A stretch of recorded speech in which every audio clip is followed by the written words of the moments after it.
Hey everybody, welcome back to the Scentatar Fragrance channel. Thank you so much for stopping by today. My name is Benjamin, and I do review fragrances, colognes, perfumes, and all things scent related for y'all. I love to help y'all find the best fragrances, save some money, have some fun, and of course be smelling great out there. I'd love to help you smell great, so help me out. You know how to do that below. But let's jump into this fragrance. Let's talk about Tobaco Rojo from the house of Bablyon Fragrances. Now, I'll just mention the box real quick, but if you haven't seen these, from a class that's just called a clone house by some people, this is a really nice presentation overall. Very happy whenever I get one of these, and the fragrance here is Tobaco Rojo once again. Now, this fragrance is very different from any other fragrance that you've probably tried. It does get compared to Tobaco Vanille by Tom Ford.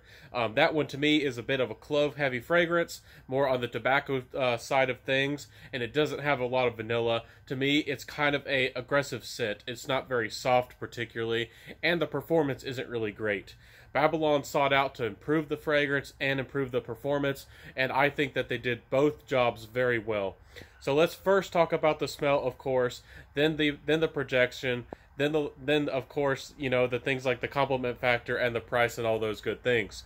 So first off with the smell, what you're getting out of this fragrance, again, is a tobacco vanilla fragrance. That isn't going to surprise you. There is the warm spicy notes with the tobacco and vanilla, which makes it very nice. But what makes this fragrance stand out is aroma chord. Now, there are honey tobacco fragrances out there which are very nice, and people like the notes, and they like those tobacco and honey can really complement each other.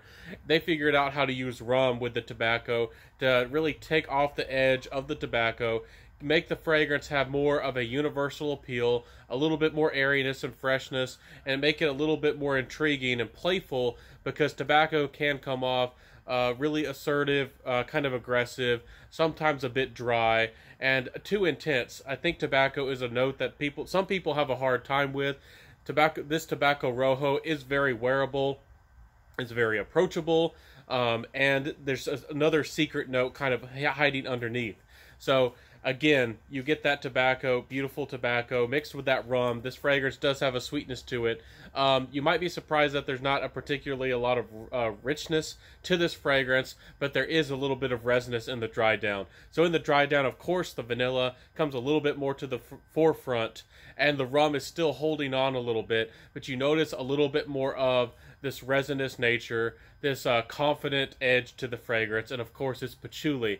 And I really do like that they add this to this fragrance. It adds another side of complexity to this fragrance, makes it full-bodied.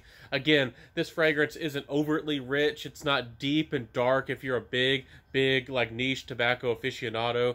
This is a much more wearable fragrance, and again, I'll say that I think that this is one of the most wearable tobaccos on the market, maybe the most wearable tobacco on the market. And again, y'all, I was sent this for review. He didn't really even ask me to review it, he just said, I want to send you something nice. So I really do appreciate this, and I'm not saying this just because it was sent to me. I personally am a big fan of the honey and the tobacco. I would have liked to see the honey and the rum added.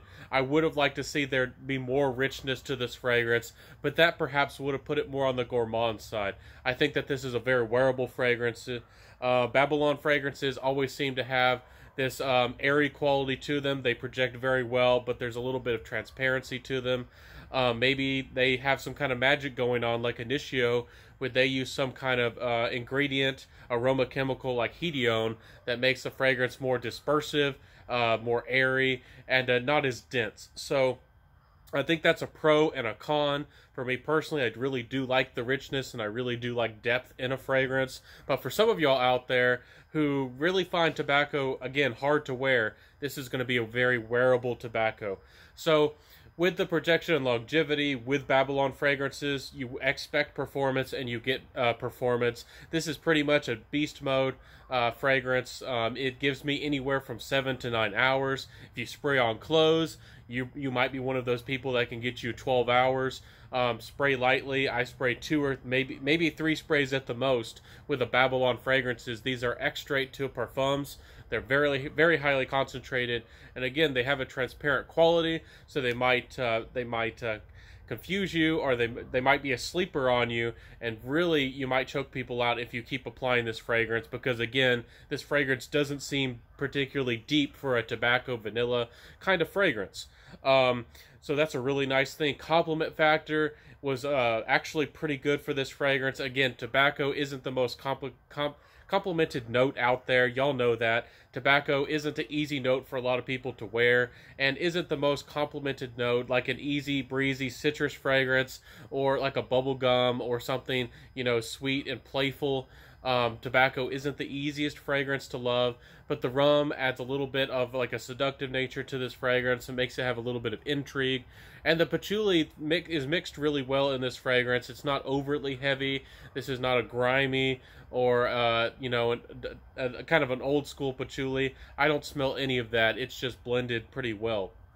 So overall, the compliment factor was pretty good. It made me seem like more of a refined gentleman kind of smell with a playful side. I do feel like gentleman out there. I do think it leans more on the gentleman side, but it's also playful. I do think that this also is a leather jacket kind of fragrance. If you're a guy who likes leather jackets, if you like that kind of outfit and that kind of look, you're that kind of guy who kind of likes that style, I do think that this is a winner of a fragrance as well. So overall, with the price, let's talk about that before my final thoughts. You can get one of these bottles. I think they're about $50. Again, for I think you can get the 30 mil for about 40 or so, and they have a 50 mil for about 50 or 60. So the prices on these are not bad at all. Again, they're extracts. They're going to last you a long time, so you get your money's worth. I don't feel conflicted with price on these at all. So final thoughts, I do recommend this fragrance if you want an easy-to-wear tobacco. I do like my Man in Black by Bulgari, which I think is an amazing tobacco fragrance. Very charming, alluring, has a dark floral side to it, and almost is on the gourmand side. But overall, as a tobacco fragrance, this is one of the best on the market. I'm not just saying that and hyping it because it was sent to me once again. I think that this is a great tobacco fragrance, and it has that sugary nature, that almost boozy, sugary nature that you would get out of something like Pure Havane by Mugler. So if you like Pure Havane by Mugler, I encourage you to get your nose on this. And if Pure Havane does get reformulated in the near future, I'm going to be recommending this one every time instead of Pure Havane if it gets, you know, watered down or kind of, you know, neutered, that kind of thing. So check this fragrance out if you want a good tobacco fragrance with performance this fall and this winter. This is going to stand up to the cold in a very good way. So check this one out. Highly recommended. This has been the Scentitar Fragrance Channel. Let me know that you like my content and support me by liking, commenting, you know, sharing, hitting that notification bell, and telling a friend. Thank y'all so much today for all of your support and all of your love. I hope that it didn't come through too much in my videos the last couple days that I wasn't feeling well. I'm still fighting it, but I'm still gonna keep going on and, you know, fight the good fight with y'all for the world of fragrance. So I'll see y'all next time. This is the Scentitar Fragrance Channel. Wear what you love. I'll see you next time. Have fun, my friends. Have a happy weekend. Have a safe weekend, and I'll see you. And bye.